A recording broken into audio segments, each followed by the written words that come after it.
욥기서 25장 1절로부터 봉독해 드리겠습니다. 수아 사람 빌닷이 대답하여 이르되 하나님은 주권과 위엄을 가지셨고 높은 곳에서 화평을 베푸시느니라. 그의 군대를 어찌 계수할 수 있으랴.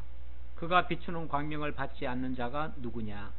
그런즉 하나님 앞에서 사람이 어찌 의롭다 하며 여자에게서 난 자가 어찌 깨끗하다 하랴. 보라, 그의 눈에는 달이라도 빛을 발하지 못하고 별도 빛나지 못하거든. 하물며 구더기 같은 사람, 벌레 같은 인생이랴. 아멘. 친구들을 통한 세 번째 시험이 시작됐습니다.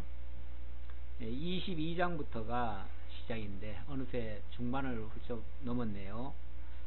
오늘 25장인데 세 번째 시험에서도 똑같은 순서대로 엘리바스가 먼저 나와서 욥과 변론을 벌였습니다. 그리고 이번에는 다음 타자 바로 빌닷이 등장을 했습니다. 오늘 빌닷은 뭐라고 주장을 하는가 잠깐 들어보고 거기에 대한 욥의 답변 그리고 견해는 무엇이 있는지 내용을 좀 살펴보도록 하겠습니다. 자, 25장 1절로 3절에 보니까 빌닷이 이렇게 주장을 합니다. 하나님은 지극히 높은 곳에서 화평을 베푸시는 분이시다. 통상적으로 이 말이 틀렸다 라고 쉽게 말할 수는 없죠. 하나님은 지극히 높으신 분이고 화평을 베푸시는 분 맞습니다. 누가복음에 보면 지극히 높은 곳에서는 하나님께 영광이요 땅에서는 평화로다 이렇게 말했는데 하나님께서 지극히 높은 곳에 계시며 화평을 베푸시는 분이다. 그렇게 틀린 말 같지는 않아요. 그런데 이제 우리가 말이라고 하는 게 겉으로 나온 말, 그 말보다 사실은 그 말을 하게 되는 어떤 동기라든지 그 이면에 깔고 있는 그의 어떤 사상이라든지 생각 이런 것들을 우리가 읽지 못하면 겉으로 나온 말 가지고 우리가 판단하기에 좀 헷갈리는 경우가 있습니다. 이게 정말 맞는 말인지 틀린 말인지 어떤 생각 하에서 어떤 사고방식 속에서 그런 말을 하게 됐느냐가 중요한데 그걸 읽기 위해서는 사실은 아주 세밀하게 살피지 않으면 어려울 수가 있어요. 그래서 우리가 성경을 볼 때 남들보다 그냥 남들은 이렇게 설거지 하면서도 듣고 또 차간에 그냥 다니면서도 듣고 이렇게 그냥 쉽게 흘려가듯이 그냥 듣습니다. 많이 듣다 보면은 그냥 외워지겠지, 알아지겠지 이렇게 생각하고 그냥 쉽게 하는데 제 경험으로는 그렇습니다. 머리 좋은 사람들은 그렇게 해도 스쳐가면서 다 듣는지 몰라도 저 같은 경우는 아주 이렇게 꼼꼼하게 읽지 아니하면 그걸 이해를 잘 캐치를 못하고 그냥 넘어가는 경우가 참 많아요. 우리가 성경 읽는 습관은 그래서 속독이라든지 이런 것은 그렇게 썩 좋은 습관은 같지는 않아요. 속독해가지고 내가 800번을 읽었다는 둥 1000번을 읽었다는 둥 이렇게 자랑하시는 분들이 있는데 1000번을 읽어도 성경 해석을 못하시면은 그게 무슨 의미가 있겠어요. 성경을 많이 읽는 게 중요한 게 아니라 작게 읽더라도 정독을 해야 되고 물론 또 많이 읽는 것도 필요는 합니다. 한데 그거는 전체를 파악하기 위해서 많이 읽어야지 그냥 숫자 채우기 위해서 많이 읽어서는 소용이 없어요. 그래서 많이 읽을 때 좀 정독을 해서 읽고 정독하면서 깊이 있는 그 의미를 찾아 발견하는 것이 매우 중요한데 그래서 이 욥기 같은 경우는 특히나 정독하지 않으면 자칫하면은 놓치기 쉬운 그런 말들이 참 많습니다. 수아 사람 빌닷이 대답하여 이르되 하나님은 주권과 위엄을 가지셨고 높은 곳에서 화평을 베푸신다. 그의 군대를 어찌 계수할 수 있으랴. 그가 비추는 광명을 받지 않는 자가 누구냐. 맞아요. 다 맞는 말이에요. 하나님 정말 지극히 높으신 분이시고 주권과 위엄을 가지신 분이십니다. 자, 그런데 이 말 속에 마치 우리가 그를 해할 수도 없고 찾을 수도 없고 만날 수도 없고 너무 위대하셔서 마치 우리와는 너무나 거리가 먼 그런 하나님인 것처럼 사실 설명하는 게 문제라면 문제가 될 수 있겠죠. 어쩌면 구약시대 때는 이런 생각들이 너무 강해가지고, 그래서 하나님은 도저히 만날 수 없는 분, 만나서는 안 되는 분, 만났다가는 죽는 분, 죽을 수 있는 일, 그래가지고 하나님을 두려워하고, 그래서 경외는 했는데 하나님을 친근히 하지는 못하는 그런 경향이 있었죠. 그래서 하나님 이름만 나와도 말도 못하고 밖에 나가서 손을 씻고 와야 되고 이럴 정도로 그렇게 두려워했어요. 하나님을 두려워하고 멀리 떨어져 계신 분이고 우리와는 너무나 거리가 먼 하나님. 이렇게 되면 이제 결국은 하나님이 불가지론적으로 되는 거죠. 하나님은 알 수 없는 분, 찾을 수 없는 분, 만날 수 없는 분, 하나님은 우리에게 가까이 하지 않는 분, 이렇게 되는 거죠. 그러니까 하나님이란 분은 있는데 실제 그 하나님이 나의 하나님은 아니죠. 그냥 객관적으로 계신 하나님이고, 그 하나님은 어쩌면 나한테 굉장히 멀리 떨어져 계신 분이고, 화평을 주신다고 하지만 실제 나한테는 실제로 그게 안 다가올 수도 있고, 아니면 죄에 대해서는 또 엄중하셔가지고 또 막 엄청나게 무섭게 또 형벌을 내리시고, 그러니까 하나님이 어쩌보면 굉장히 무서운 하나님, 두려운 하나님, 공포의 하나님, 이런 하나님으로 각인될 가능성이 많습니다. 어쩌면 지금 이 사람은 그런 시각 속에서 하나님을 이해를 하고, 그런 하나님 앞에 너 회개해라, 이런 식으로 지금 촉구하는 말이에요. 그래서 그런 의도라면 너의 말이 틀릴 수 있다, 이런 뜻으로 이해할 수 있겠습니다. 그래서 너무 하나님을 초월의 하나님으로 이렇게 이해한다면, 초월신은 그건 인정하는 것 같지만 사실은 인정하지 않는 겁니다. 지난번에 그 조혜성 목사 와가지고 그 철학에서도 이데아론 얘기하면서 그 이원론적으로 이야기를 했는데, 그 철학에서도 사실은 신의 존재를 이야기를 하는 거예요. 안 하는 게 아니고 하기는 하는데 우리와 멀리 떨어진 하나님이죠. 그냥 있기는 있는데 우리와는 거리가 먼 하나님이죠. 그러니까 결국은 없는 거나 마찬가지죠. 우리 기독교 속에서도 은근히 하나님은 오래전에 천지를 창조해 놓으시고, 그리고 인간에게 맡겨놓고, 그리고 내버려 두고 계시는 하나님, 이렇게 보는 사람들이 많아요. 그러니까 이 땅은 누가 해야 돼요? 우리가 해가야 돼요. 우리가 개척해야 되고, 우리가 이루어내야 되고, 우리가 하는. 그러니까 하나님을 인정은 하는데 그 하나님이 너무 멀리 계셔요. 너무 멀리 계셔가지고 우리와는 밀접한 관계가 없는 하나님. 그런 하나님이라면 사실은 제대로 믿는 하나님이 아니죠. 나의 하나님은 아니죠. 나의 하나님은 아니고 객관적인 하나님이죠. 그냥 어딘가 계시는 하나님. 자, 그러면은 이제 조금 문제가 될 수 있다. 지금 제가 봤을 때는 그런 시각에서 빌다시 하는 말이다.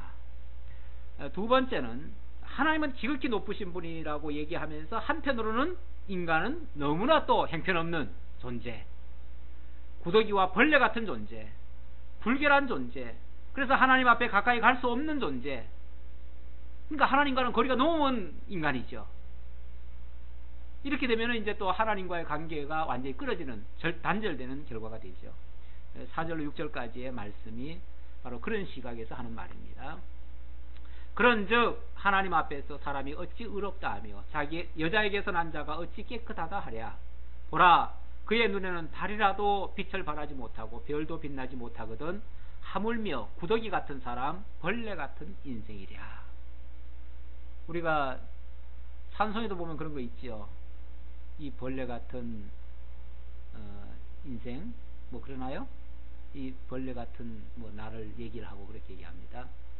자기를 정말 하나님 앞에서 의로우신 그분 앞에 감히 나 같은 존재가 무엇이간데 정말 그분 앞에 설 수 있을까, 이런 측면에서 자기를 비하하듯이 벌레라고 표현하고 구더기 같다고 표현을 합니다. 뭐 다윗도 자기를 구더기와 같다, 뭐 벌레와 같다 그렇게 얘기했던 것 같아요. 이렇게 하나님 앞에 자기가 하나님 앞에 겸손하게 자기의 그러니까 교만하지 않기 위해서, 자기가 막 의롭다라고 자랑하지 않기 위해서 그렇게 하는 거는 괜찮습니다. 그렇게 하는 거는 자기를 겸손하게 하는 거니까 그게 뭐 잘못이겠어요? 그런데 지금 남을 칭할 때, 남을 향해서 이 벌레 같고 구더기 같고 이 더러운 놈 이렇게 얘기하면 뭐가 되죠? 그건 겸손이 아니고 이거는 사실은 욕이나 마찬가지죠. 욕이죠. 자신은 하나님 앞에서 나는 도저히 하나님 앞에 설 수 없는 정말 연약한 존재다. 그렇기 때문에 나는 벌레 같고 구더기 같고 정말 이런 죄인 중에 괴수입니다 할 수 있어요. 할 수 있는데 남을 향해서 너는 벌레야, 너는 구더기야, 그런 인간이 뭐 어떻게 하나님 앞에 설 수 있어, 이렇게 말하면 그거는 이제 이게 뭔가 좀 방에 안 맞는 거죠. 그렇죠. 지금 이 빌닷이 내가 이렇게 죄인이고 그래서 나는 하나님 앞에 설 수 없는 이런 벌레와 같은 존재다 라고 얘기하면 괜찮아요. 자기를 얘기했을 때는 괜찮아요, 그게. 근데 그게 아니고 지금 빌닷은 누구한테 하는 말입니까? 욥한테 지금 네가 벌레 같고 구더기 같은 놈이, 더러운 놈이 어떻게 하나님 앞에 선다고 감히 까불락거리냐, 이런 식으로 얘기하는 거거든요. 그러니까 이거는 안 될 얘기다 그 말이죠. 우리가 하나님 앞에는 정말 죄인으로서이다 라고 해야 됩니다. 나는 정말 하나님 앞에 눈을 들 수 없는 존재입니다 라고 하나님 앞에 고백을 해야 돼요. 그래야 되는데 남을 향해서는 그렇게 말하면 안 되죠. 절대 그렇게 하면 안 되죠. 나 같은 죄인도 용서해 주셨는데, 저 친구를 왜 용서 안 해주겠어요? 용서해 줄 수 있죠. 그러니까 오히려 그런 형제를, 정말 그렇게 연약한 존재가 있다면 그런 형제를 향해서 오히려 위로해주고, 하나님께서 다 같은 존재도 용서해 주셨어, 걱정하지 마, 당신도 용서해 줄 거야, 통회하는 심령 속에 하나님이 함께 하실 거야, 이렇게 위로하는 게 맞지요. 그런데 완전히 그냥 죄인, 중죄인 취급해버리고 벌레, 구더기처럼 취급해버리고, 그리고는 하나님 앞에 나설 수 없는 불의한 자라고 얘기를 해버리니까 하나님께로부터 완전히 단절시켜버리는 거죠. 하나님께로 조금이라도 가려고 하는 사람조차도 못 가게 만드는 결과가 되죠. 이런 결과는 아주 잘못된 일이다. 그러니까 어떠한 경우에도 자기에게 적용을 해야지 남에게 적용하는 것은 참 잘못된 거다. 오늘부터 우리가 교사회 주간으로 이제 예배를 드리는데, 이 가르치는 자의 실수 중에 하나가 자기에게 적용을 안 하고요, 남에게 적용을 잘합니다. 남에게. 목사부터 그래요. 목사부터 사실은 성경을 봐도 남 가르치려고 보는 경향이 많거든요. 그러니까 나한테는 적용할 생각을 안 해요.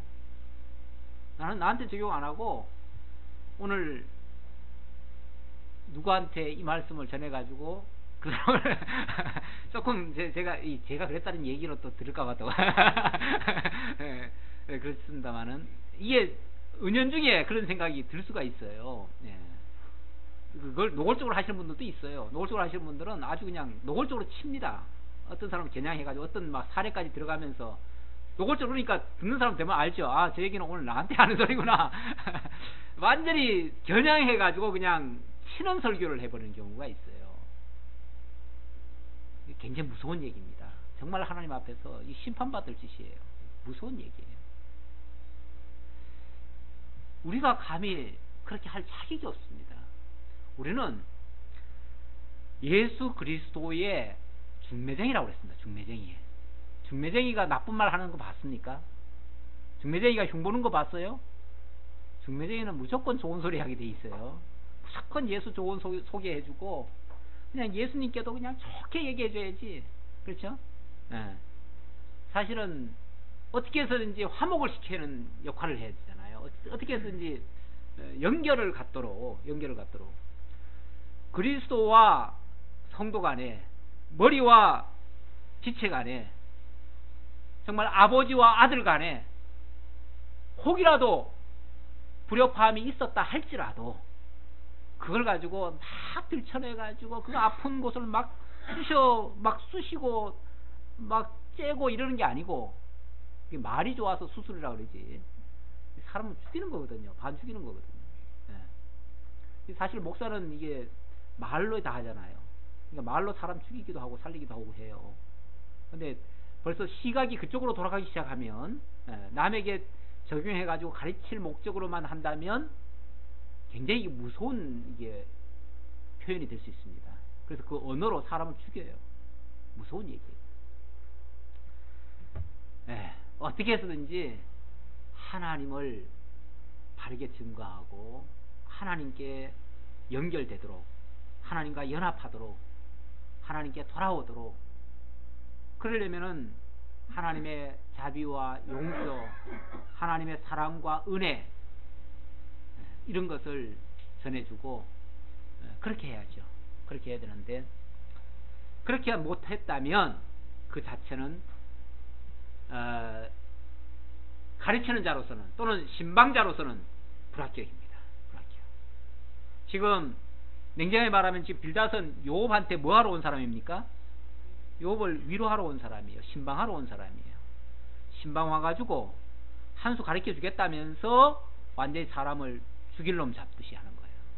정죄해버리고. 그러니까 이거는 문제가 심각하다. 그 말 하나하나를 뜯어보면 그렇게 꼭 틀린 말은 아닌 것 같은데, 동기가 뭐냐, 그 말을 하는 동기가, 이유가 뭐냐, 또 어떤 목적에서 지금 하는 말이냐 라고 했을 때는 심각한 문제가 있다, 그렇게 볼 수 있다는 거죠. 자, 여기에 대해서 욥의 답변과 견해입니다. 참 그동안 굉장히 지리하게 이렇게 다툼이 벌어졌었는데요, 이 변론에 대해서 욥이 이제 마지막 이제 끝장을 낼 때가 됐습니다. 욥도 뭐 계속 그거 변론하면 힘들잖아요. 그렇죠? 그래서 이 빌닷의 질문 끝에 굉장히 길게 답변을 합니다. 총 6장에 걸쳐서 답변을 하는데요, 이 답변은 지금까지 그 답변, 단편적인 답변이 아니고 굉장히 장문의 그 내용입니다. 하나의 논문식이에요. 논문식, 지금으로 말하면. 그래서 욥의 신관, 세계관, 인간관, 역사관, 이런 것들을 다 피력을 해요. 그러니까 이제 26장부터 시작된 말씀 31장까지의 내용을 보면 욥의 전 인격과 전 신학 사상, 모든 것들이 그 속에 다 담겨져 있습니다. 이게 어찌 보면 인간 욥의 신학 그 사상 수준, 이런 것들을 엿볼 수가 있고요. 거기에 좀 부족한 부분은 그 다음 엘리후라고 하는 사람이 또 등장합니다. 그래서 엘리후라는 사람이 또 이제 그 보완 작업, 그걸 또 해줍니다. 그 뒷부분에 가보면 보완 작업을 해줘요. 그렇게 하면 이제 하나님에 대한 전체적인 그림이 그려져요. 욥기가 실제 말하고자 하는 거는 결국 이런 것들을 얘기하고 싶은 거예요. 지금까지는 이런 이야기가 나오게끔 어찌 보면 동기부여하는 이야기들이에요. 무슨 얘기를 하려고 하면 그냥 나오는 게 아니잖아요. 원래 이 좋은 강의라든지 좋은 이 설교는요, 성도들의 그 수준에 따라서 또 달라질 수 있습니다. 성도들이 듣는 수준, 또는 성도들의 그 어떤 질문 수준, 성도들의 그 어떤 바라는 그 바람의 수준, 이런 것에 따라서 거기에 맞춰서 사실 나가는 거거든요. 그렇죠? 그렇지 않겠어요?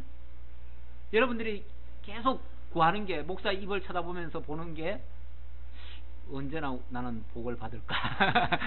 언제나 나는 부자가 될까? 언제나 나는 건강해질까? 만약에 이런 생각만 하고 있다면 제 입에서 뭐가 나가겠어요? 그 비유 맞추려니까 어떻게 하면 이제 복 받는 방법, 어떻게 하면 건강한 방법, 그럼 이제 제가 이제 그런 강의 나가겠죠. 예? 예. 근데 다행히 저는 그런 거는 별로 안 하죠. 근데 여러분들의 바람이 그런 게 아니어서 그래요. 여러분들은 그런 걸 바라는 것 같지는 않아요. 예. 여러분들의 바람은 정말 하나님을 알기를 원하시는 것 같아요. 그러니까 나는 여러분들의 바람대로 하나님 증거하기에 급급하죠. 그것도 시간이 바빠가지고 맨날 오버하죠. 이렇게 정말 그 수준과 거기에 맞춰서 사실은 된다고 볼 수 있습니다. 그러니까 그 메시지를 보면 그 교회 수준을 알 수 있고, 그 교회 성도들 구성원들을 보면 그 어떤 전체를 모습을 볼 수 있겠죠. 자, 욥의 답변과 견해, 지금까지의 그런 치열한 공방전 속에서 나타난 문제에 대한 답들이라고 이해하시면 되겠습니다. 그러니까 수많은 이야기들이 나왔는데 그 수많은 이야기들은 쉽게 말하면 질문들이에요. 다 질문이에요. 그걸 이제 총정리해 가지고 욥이 답변을 하고 있어요. 자, 26장부터 27장까지는 첫 번째로 대답한 거는 하나님의 존재 설명입니다. 기독교 신관에 속한 내용인데요. 자, 일단 1절로 4절에서는 욥의 책망부터 나옵니다. 일단 책망을 하는 이유는 뭐겠어요? 너의 견해가 좀 잘못됐다 이 말이죠. 너 그런 질문 자체, 그런 말 자체가, 변론 자체가 좀 잘못됐다, 너의 주장이 틀렸다, 이걸 얘기하기 위해서 일단 책망부터 합니다. 욥이 대답하여 이르되 내가 힘없는 자를 참 잘 또 도와주는구나. 욥이 정말 힘없는 자잖아요. 다 잃었잖아요. 있기는 뭐가 있겠어요. 그런 자에게 붙들어줘도 신통치 않은데 붙들어주기는 고사하고 어떻게 해요? 위로한답시고 도로 안 볼 때 그냥 찔러 죽이잖아요. 그 뼈아픈 그 언어의 힘으로, 언어의 그 칼날로 그냥 앞에서는 좋은 말 하는 것처럼 하면서 뒤에서는 뭘로 해요? 찔러 제켜요. 이거는 정말 위로가 아니라 사실은 위로를 가장한 살인행위죠. 살해행위. 그래서 네가 힘없는 자를 참 잘 또 도와주는구나. 기력 없는 팔을 참 잘 또 구원하여 주는구나. 참 이 막 아무것도 이제 할 수가 없는데 마치 붙들어주는 것처럼 하면서, 붙들어주는 게 아니라 사실은 그냥 더 발을 꺾어버리는 거죠. 그나마 들 수 있는 그 기력 조금 남아있는 걸 갖다가 꺾어버리죠. 그냥 더 못 들도록. 그러니까 의기를 완전히 소진시켜버리고 완전히 다시 회복의 그 어떤 가능성마저도 꺾어버리는 그런 일들을 했었다 그 말이죠. 지혜 없는 자를 참 잘 또 가르치는구나. 큰 지식을 참 잘 또 자랑하는구나. 온 천하를 다 아는 것처럼, 저 지극히 높으신 하나님에 대해서 얘기를 하는 거 보니까, 아니 하나님에 대해서 그렇게 잘 알면은 그렇게 잘 아는구나. 이제 그런 식으로 이제 어찌 보면 약간 비꼬는 말이죠. 비꼬는 말인데 그런 식으로 지금 표현을 합니다. 그러면서 네가 누구를 향하여 말하느냐, 누구의 정신이 내게서 나왔느냐, 이게 결정탑니다. 누구를 향해서 하는 말이냐. 그게 자기를 향해서 하는 말이면 그게 맞아요. 아까도 얘기했듯이 자기를 향해서 하는 말이라면 맞겠는데 자기를 향해서 하는 말이 아니잖아요. 지금 남을 지금 죽이는 말이잖아요. 남을 찌르는 말. 자기가 정말 하나님 앞에서 겸손하게 무릎 꿇고 비는 소리라면 괜찮아요. 근데 그게 아니고 지금 안 그래도 기력이 다 없어가지고 손마저 들 수 없는 힘을 가진 자에게 오히려 그냥 그걸 꺾는 말을 하고 있으니 이거는 완전히 죽이는 거죠. 그러면서 누구의 정신이 내게서 나왔느냐, 도대체 너의 그런 사고방식, 그런 생각, 그런 지식 어디서부터 배웠고 어디서 알아가지고 그따위 식으로 하느냐 그 말이죠. 하나님의 신이 저와 함께 하셔가지고 저를 하여금 깨닫게 해서 하나님의 정신으로 그렇게 지금 하는 건가요? 그렇다면 100번이라도 받아야죠. 100번이라도 달게 받아야 되고 정말 얼마든지 수용을 해야 되겠지만 그게 아니다 그 말이죠. 이거는 하나님의 자녀를 살리는 목적의 말씀이 아니고 오히려 죽인 말씀이니까 도대체 어디서 그렇게 배워가지고 그걸 하나님을 빙자해가지고 그렇게 하느냐라고 했습니다. 우리가 자칫 잘못하면 엉뚱한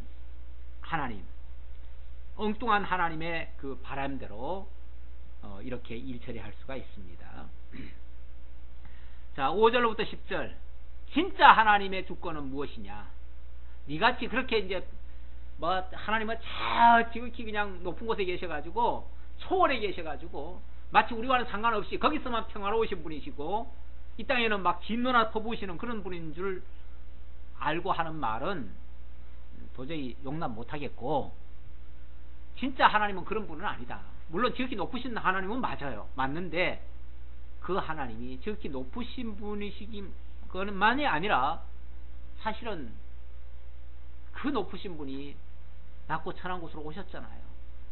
그래가지고 우리와 함께 하시잖아요. 그리고 정말 도우시고 위로하시잖아요. 함께 하시는 그 하나님까지를 해야 되고, 뿐만 아니라 그 위대하신 하나님이 온 천하 만물을 통해서 당신을 계시하시고 당신을 보여주시고 알게 하시는 그런 하나님. 그러니까 하나님의 전능하심과 주권적이신 하나님을 소개를 하되 멀리 떨어져 계신 분이 아니라 모든 것까지 우리의 정말 일거수일투족까지 다 주관하시고 다스리시는 그분, 그런 하나님으로 소개를 해야겠죠. 그래서 그런 쪽으로 설명하기 위해서 이렇게 얘기를 합니다. 죽은 자의 영들이 물밑에서 떨며 물에서 사는 것들도 그러하도다. 하나님 앞에서는 수월도 벗은 몸으로 드러나며 멸망도 가림이 없습니다. 이 수월은 음부죠. 지옥까지도 하나님 앞에서는 다 벌거벗은 몸으로 다 드러날 것이다. 그러니까 하나님 앞에 숨길 거 없다 그 말이죠. 하나님 앞에 드러나지 않을 게 없고 숨겨질 게 없고 모든 것은 다 하나님 안에서 또는 하나님에 의해서 하나님으로 말미암아 다 이루어진다. 하나님의 주권 하에 다 있다. 그는 북쪽을 허공에 펴시며 땅을 아무것도 없는 곳에 매다시며 물을 빽빽한 구름에 싸시나 그 밑에 구름이 찢어지지 아니하느니라. 이거 지금 과학적으로 봐도 얼마나 이게 정교한 말씀입니까? 이 지구가 어디 있다고요? 그는 북쪽을 허공에 펴시며 땅을 아무것도 없는 곳에 매다시며, 아무것도 없는 곳에 지금 매달았대요. 이 지구가. 옛날에 그걸 모르시는 분들은 어떻게 생각했어요? 지구 끝에는 낭떠러지고 이 지구는 어딘가에 붙어 있고 그렇게 생각했죠. 그리고 지구는 사각져 있고 이렇게 생각했어요. 어딘가에 연결돼서, 그래서 안전하게 흔들림 없이 있는 걸로 그렇게 생각했는데, 성경은 분명히 뭐라 그럽니까? 이 지구가 아무것도 없는 곳에 매달아 놨대요. 우주 공간에 있다는 거죠. 우주 공간에. 예.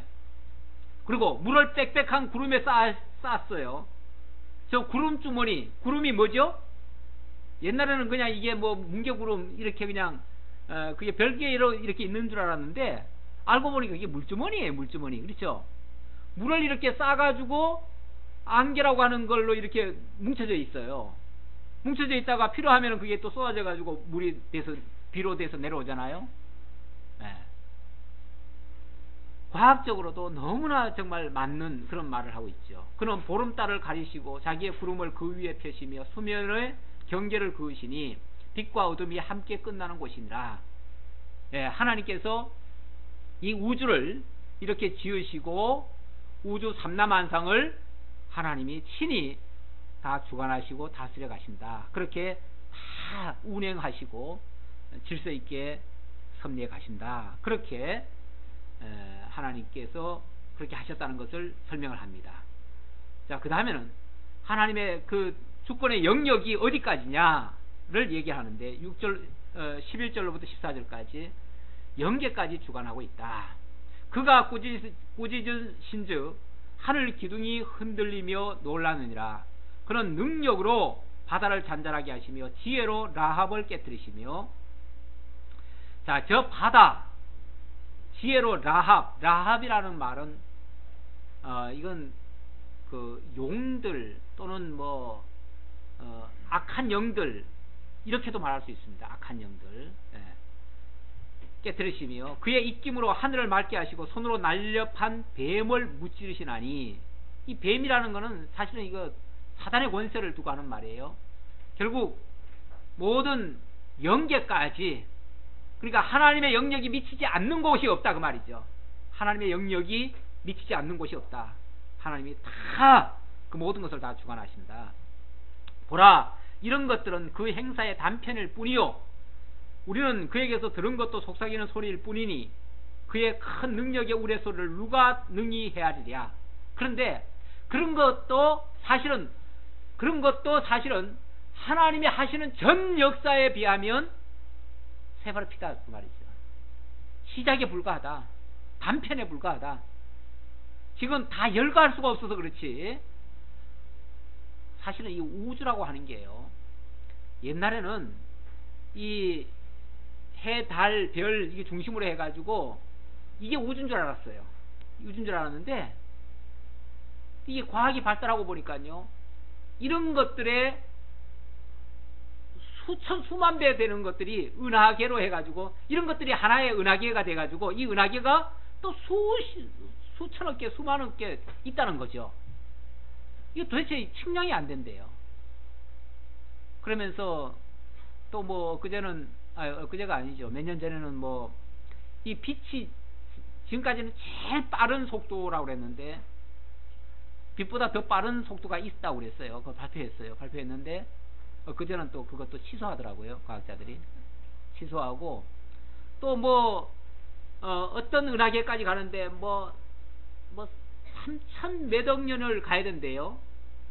근데 계산이 어떻게 해서 그렇게 나오는지 몰라. 아니 도대체 그런 계산을 하나만 하죠. 하나만 하죠.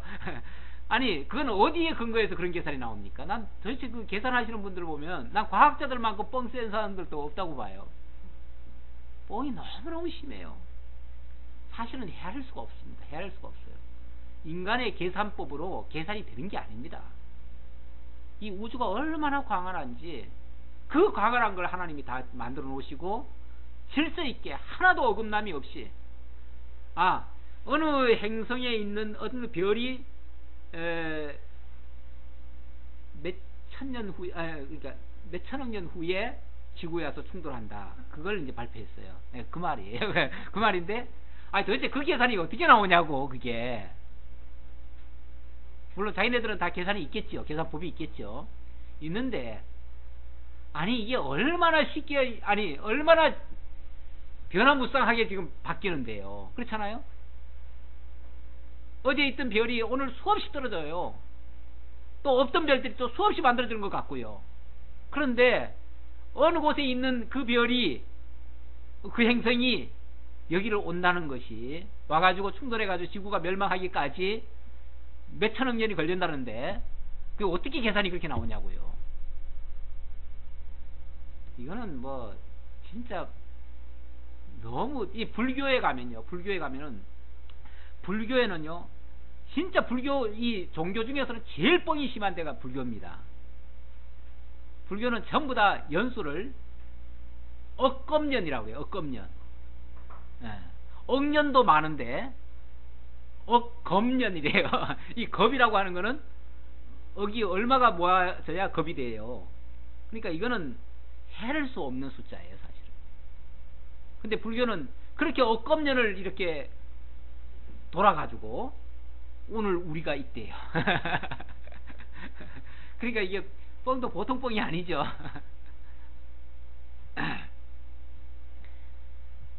예. 만약에 자연의 원리로 설명을 하려면 그렇게 억겁년이 지나야 오늘과 같은 이런 현상이 만들어질 수 있습니다.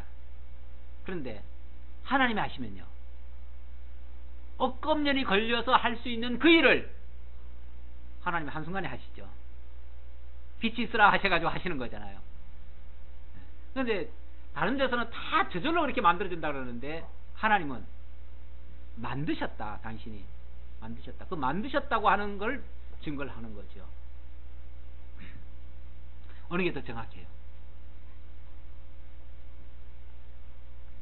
저절로 이렇게 정교하게 이렇게 만들어졌다는 게 얼마나 이건 불확실한 얘기입니까?